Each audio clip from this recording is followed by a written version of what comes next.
qadar daqiiqada ayuu ku dhaxooyay bartiisa TikTok. Bilaal Bulshaawi ayaa markii horeysay waxa uu soo bandhigay qaabka ay xabadu ugu dhacday, halka ay ka gashay iyo meesha ay ka baxday, isagoo ku sugan dalweynaha dalka Turkiga.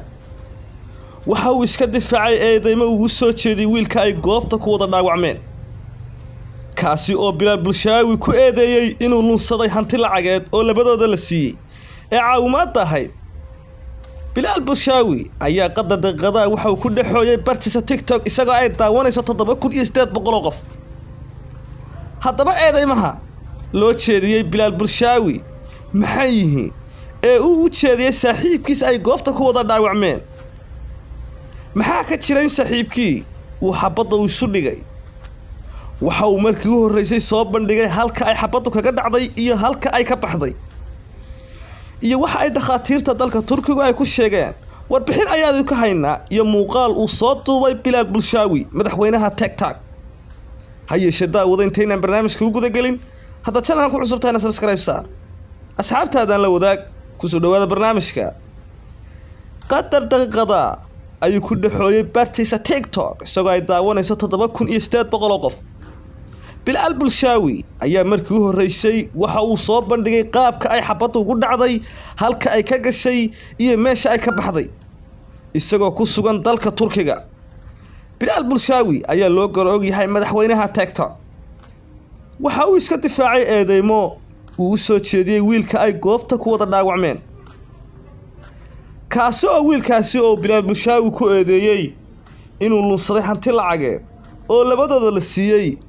lacagtaasi waxay lacagtii caawimaad ahayd oo lagu talagalay Bilaal Bulshaawi wax lagaga qabto xaaladiisa caafimaad, isagoo markaas ku sugan magaalada Muqdisho ee caasimadda Soomaaliya. lacagtaasi oo markii dambe lagu geeyay dalka Turkiga uu hadda ku sugan yahay. eedeymahaasi kadib, madaxweynaha TikTok Bilaal Bulshaawi ayaa qadar daqiiqada ku dhaxooyay bartiisa TikTok isagoo ay daawanayso 7800 qof. haddaba eedeymaha loo jeediyay Bilaal Bulshaawi ayaa waxay ahaayeen in saaxiibkii ku eedeeyay lacagtii loogu talagalay inuu kaligii qaatay, balse Bilaal Bulshaawi ayaa dhaar ku maray in saaxiibkiis aanu wax lacaga aanu ka lunsan ay wax wada qabeen. Bilaal Bulshaawi ayaa waxa uu beeniyay in wax lacaga oo saaxiibkiis ay wada lahaayeen uu ka dhacay oo aanay jirin, balse waxa uu sheegay in saaxiibkiis ay daaha dabadiisa laga maamulayo. saaxiibkay habaar waalid ayaa haya, hooyadiis telefoonka kama qabto xataa markaanu nimid dalka Turkiga, ayuu yiri Bilaal Bulshaawi isagoo ooynaya bartiisa TikTok. waxa uu igu eedeeyay buu yiri waxba kama jiraan, waxaan ku jiraa buu yiri hospitaal, xaaladayda caafimaad wali sidii loogu talagalay maaha. qadar daqiiqada ayuu ooyayay isagoo Soomaalida u sheegay inuu sariir saaran yahay oo uusan hadli karin, isna difaaci karin, qofna aanu u jawaabi karin. waxa uu bulshada Soomaalida ka codsaday inay u hadlaan maadaama aanu hadli karin.